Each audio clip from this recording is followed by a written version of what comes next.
今日呢就用羊肚菌啦、石殼啦、太子參、百合、無花果、陳皮，呢啲都係浸好咗嘅。咁今次呢就用日本北海道嘅遼參，但係呢發咗4日其實未得嘅。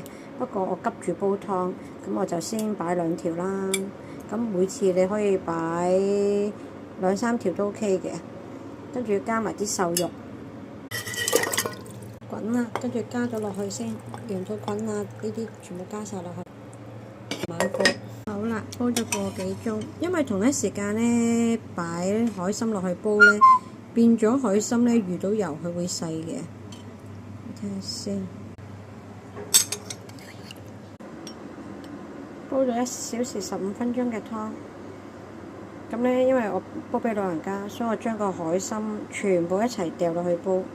咁呢變得佢好腍，咁溶喺個湯度咯。但如果我哋個質地呢，想去爽滑呢，煲湯，譬如當你煲咗45分鐘嘅湯啦，之後呢，你先落海參，再煲多20分鐘或者30分鐘已經 OK 嘅啦。但係咁樣煲呢，個湯就濃啲咯，我覺得。